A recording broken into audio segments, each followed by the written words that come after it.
Hello there and welcome. I'm Bob Proctor, and I want to share something with you that has changed my life more than probably any other one thing. But I want you to really think as you watch this video, okay? It's not very long, but it is very powerful. And there's something in here that is not taught in school. The first thing I'm going to talk about that's not taught in school is thinking.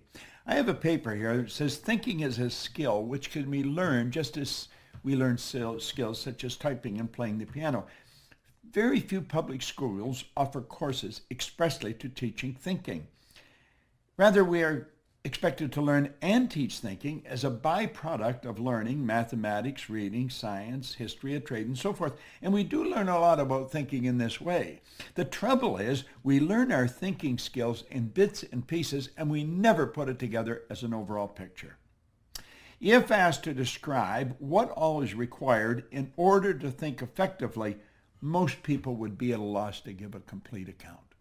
Thus, we are unable to assess our own thinking skills or systematically teach the skill of thinking to others. Now, I want you to think about your life, and I want you to think about your income. I want you to think about money. Money's subject that is a subject that not a lot of people want to talk about. And when you do talk about it, a lot of people get defensive. They say, well, money's not everything. Well, that's sort of a ridiculous statement. Of course it's not everything. But money's important. It's very important in the area that it's used. It's as important as the food you eat, as the medical care that you subscribe to, as the car you drive, the home you live in, the vacations you take. See, money is something that has nothing to replace it in the area that it's been used. Now, money is merely an idea. We put stacks of stuff together. If we just look here, we put stacks of stuff together that we call money. Now, I am going to run some pictures up here on the screen to help communicate my idea. I'm going to communicate graphically as well as verbally. And money is an interesting subject. You get stacks of it there. How would you love to have stacks of money? I think everybody would. Some people do, but very, very few. So let's talk about money. Now think about it. I frequently ask a person if they come to work with me, what's the most you've ever earned in a year? I really don't care what the answer is, but I want to know what the answer is. Because when they tell me the answer, what they're doing is telling me where their mind is programmed with respect to money.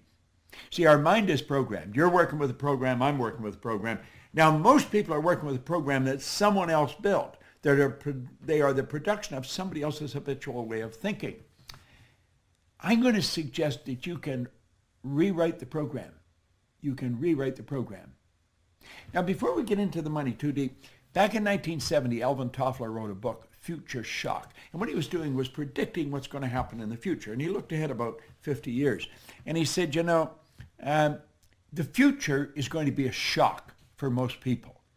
And he said, it's something that we should really think about. Now, in the book, he made predictions that everyone thought were absolutely crazy, but they weren't crazy. You see, these were predictions of what he said was going to happen over the next 50 years. Now, I was working with Earl Nightingale and Lloyd Conant in 1970 when this book came out, so the book was very popular in our company. And most of us thought, this guy's smoking something. This couldn't possibly happen. But stop and think of what's happening with your cell phone. I can type a message here, and I can send it anywhere in the world. And you'll see it simultaneously with me sending it.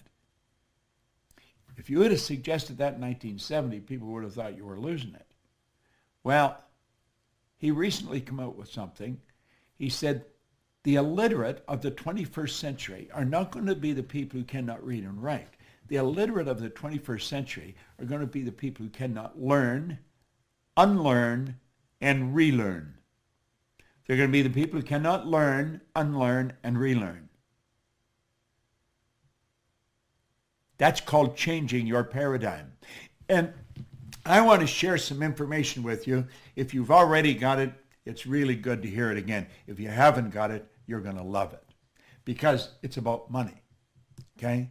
And it's really about how to create all you want. You have to have multiple sources of income. You can go back to the ancient Babylonians, as far back in ancient history as you can go, and you're going to find that the wealthy people all had multiple sources of income.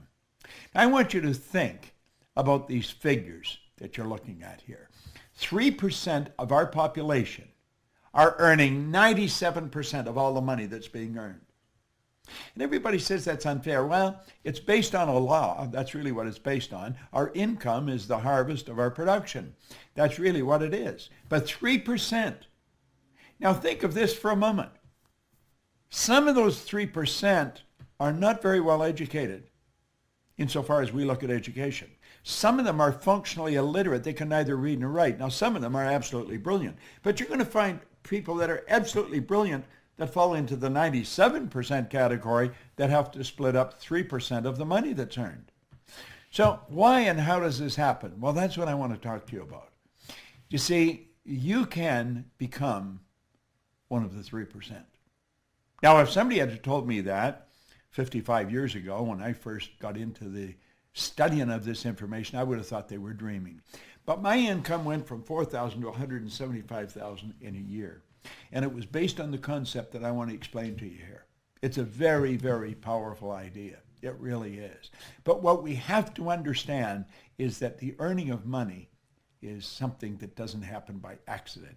You see, you can belong to this 3% group by creating multiple sources of income. Now, as I just said a minute ago, wealthy people historically have always had multiple sources of income.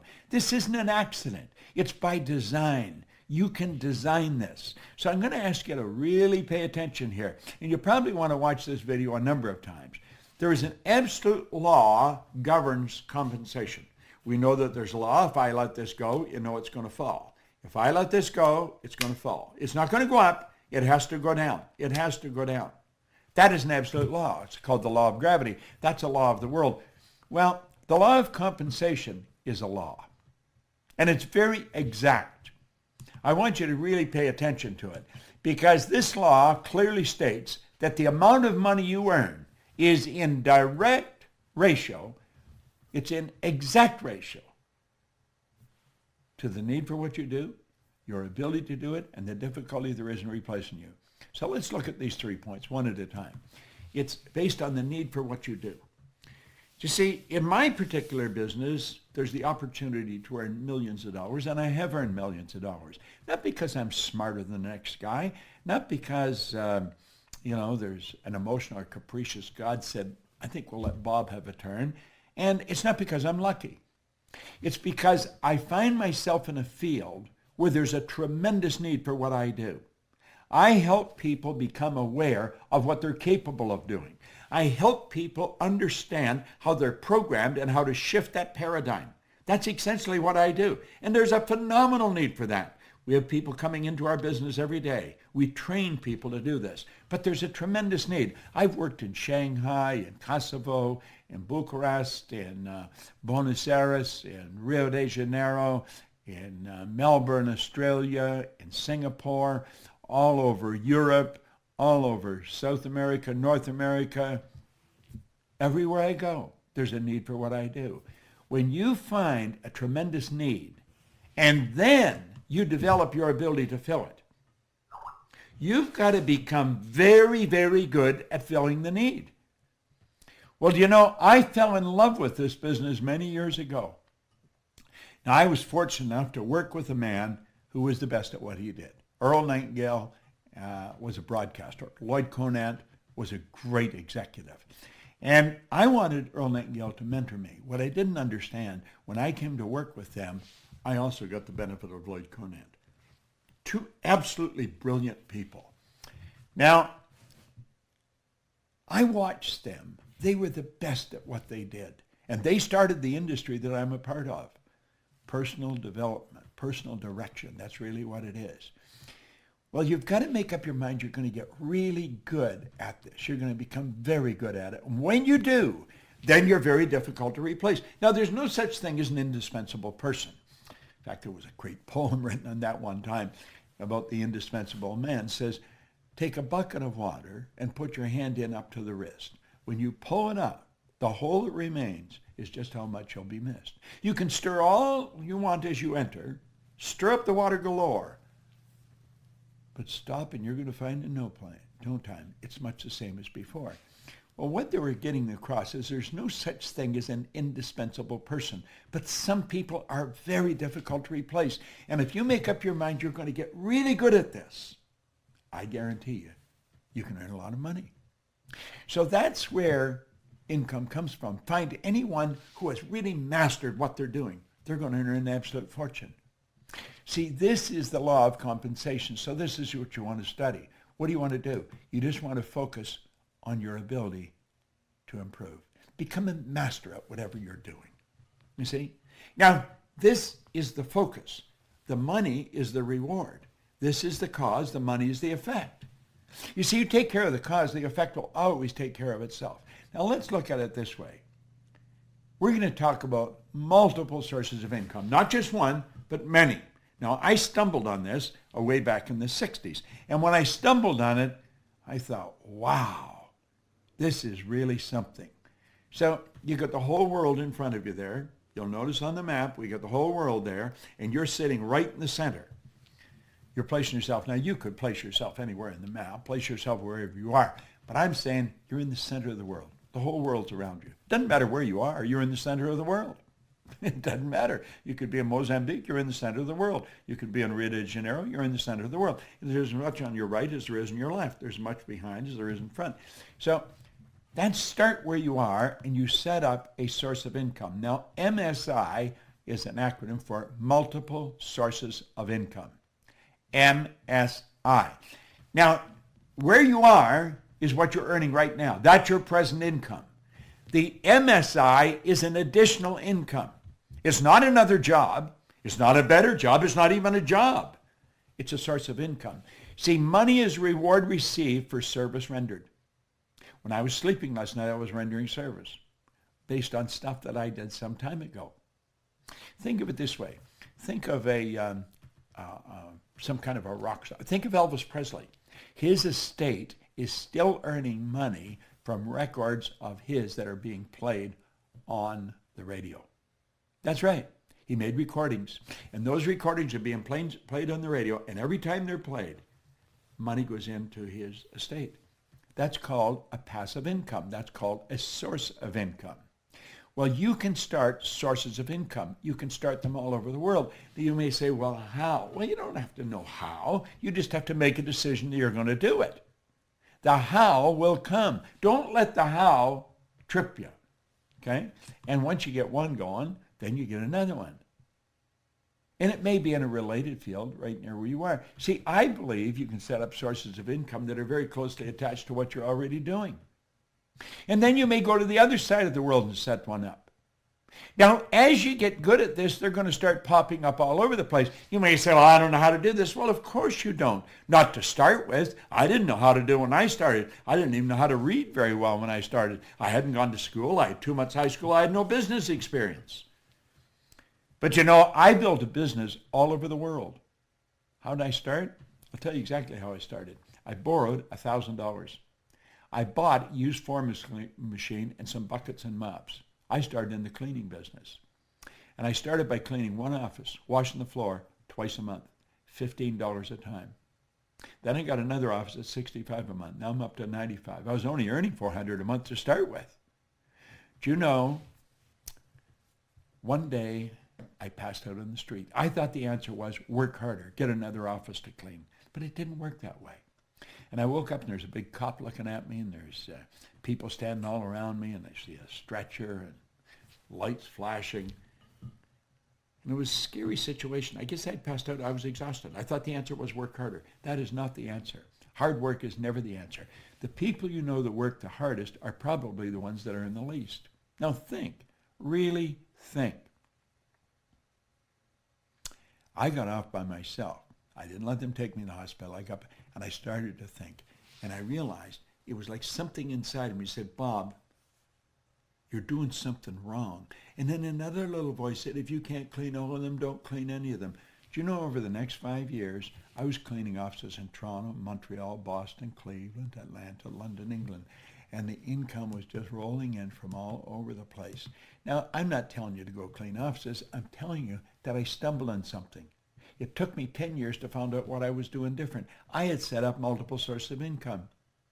Now, I wanted to know how I changed. Why did I change? My income was over $1 million, and I didn't really know what I was doing different. I started to study. It took me 10 years, and I realized I didn't have one source of income. I had many sources of income. Now, as you set these up, you'll be asking, well, are they all the same size? Do you earn the same on all of them? No. Some of them won't even work. Some of them will die on you. There's so many ways of doing it. You could become a network marketer. You could become an online marketer. You could become an affiliate marketer. We have all kinds of affiliate marketers in our company. See, you want to make a decision that you are going to set up multiple sources of income. You don't have to know how. When you make the decision, you will start to attract how you're going to do it. Some of them will grow and some of them will die. But you know something? They all have one thing in common. They all flow into your bank. Some will be big and some will be small. It's absolutely phenomenal how this works. It all flows into your bank. Great idea. Just an absolutely beautiful idea. That's right. That's where it happens. Now, that's an affirmation I've been using for a long, long time. I am so happy and grateful now that money comes to me in increasing quantities through multiple sources on a continuous basis. Where did I get? I don't know where I got that. I probably got it from maybe Joseph Murphy's books or somebody of that. There's a great book, The Power of the Subconscious. You want to read it. I've got a great book. You can go to my website and get it. You Were Born Rich, and it's what I learned from 61 to 1984 when I wrote the book. But at any rate, you keep repeating a positive statement. I am so happy and grateful now that money comes to me in increasing quantities through multiple sources on a continuous basis. You see, when you stop and think about this, there are only 3 income earning strategies, just 3. I don't know which one you're using. You may be using them all. But there are 3. I call it 1, M1, M2, and M3. Now, we started out by saying only 3% of the people earn 97% of all the money. So the odds of your kids growing up to learn how to earn money is pretty slim. If you don't teach them, they probably won't get it because they're not going to get it in school. School does not teach us how to earn money. There's no place, they say, well, that's absurd. You go to work to earn money. No, you don't. That's not a good idea. You think, you provide service to earn money. You can earn more money when you're sleeping than you can spend when you're awake once you get good at this. You see, I'm not only good at it, I'm good at teaching it. And so I figured if I put this together and put it out there on YouTube, you all start studying it, you'll start thinking, wow. Now, if you're going to teach your children anything, you want to teach them this one because M3 is the only one that really works well, okay? Now, M1 is a good strategy. It's not a good strategy, but it's used by 96% of the population. Now, think about that for a moment. 96 out of every 100 people use this strategy, and it doesn't work. It's got a problem. It's called saturation. This is where people trade their time for money. Now, we all get the same amount of time. We get all there is. So it's what we do with our time that's really going to make the difference. Now, think about this. I mean, really think about this. 96% of the people are trading their time for money. It's a 9-to-5 syndrome. And you see, part of the old conditioning is save some money for your old age. Save for a rainy day. You save for a rainy day, I'll guarantee you're going to get a rainy day. But what do? We take a little bit of what we earn and we squirrel it away for what? For our old age or something. We do that at the expense of a life. We never drive the car we want. We don't live in the house we want. We don't take the vacations we want. Go into a clothes store. Walk into any clothes store. And I'll guarantee you the first thing they're looking at is the price tag. They're not looking for what they want. You know, the last thing you should ask for is what's this cost? Because you've made a decision you're going to get it, so you have to know how much to pay for it. And don't try and knock them down.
do the same thing. Charge what you want, okay?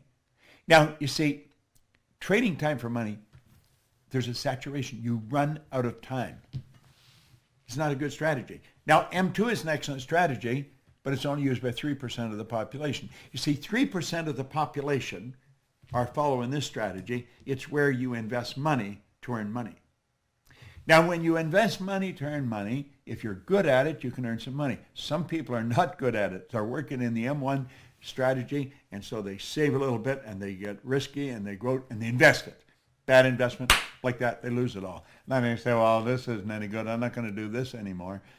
Well, if you're really good at it, you can earn money there. But the M3 strategy is the one that you really want to focus on. It's used by 1% of the population. Now it spills over to about 3%, but 1% of the population earns 96%, 97% of all the money. What do they do that's different? They set up multiple sources of income. They multiply their time by setting up multiple sources of income. Now, if you really want to win in a big way, that's how you're going to do it.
It's so basic and so simple. Well, you can learn more about it, but you want to study it.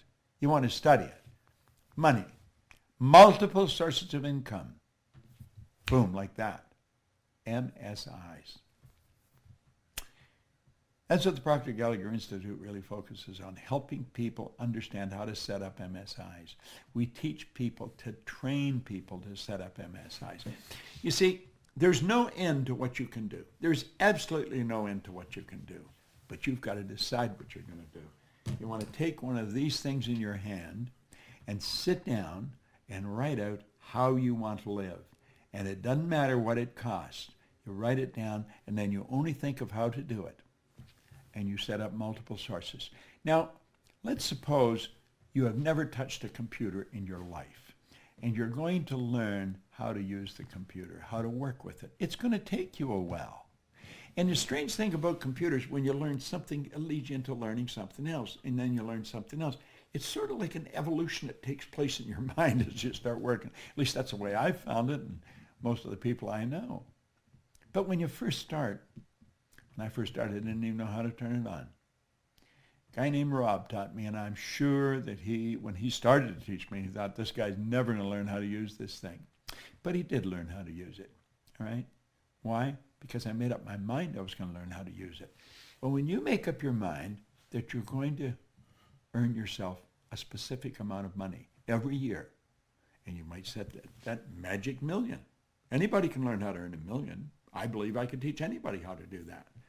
There's a lot of people that could teach you how to do that. But you've got to decide you're going to do it. And if you don't decide you're going to do it, the odds of it happening are pretty slim. Now, is it going to happen overnight? No, nothing happens overnight like that. But over a period of time, let's say over 6 months, you're going to learn how to master this thing. You're going to learn how to set up MSIs. And after you learn how to do it, then you're going to start to learn how to multiply it. I read a story one time by U.S. Anderson. It came in a book. He told a story about he and a friend of his were in a nightclub, and there was guys spinning plates on the end of bamboo poles. You've probably seen it happen on television. And this guy had 18 plates spinning on the end of bamboo poles. And when the bamboo pole was bending over and just about, and you think the plate's going to say, get that pole, you think he goes over and he gets it going again. When they left the club, he says to his friend, wasn't it amazing how well he spun those 18 plates? And his friend says, "No, it was amazing what was amazing isn't how well he did it, but the fact that he did it at all." And Anderson said that started him thinking, how do you become an 18-plate spinner? He said, you learn to spin one plate. Learn to set up one MSI, and then two. And maybe you'll become an 18-plate spinner yourself. MSIs. It's Bob Proctor.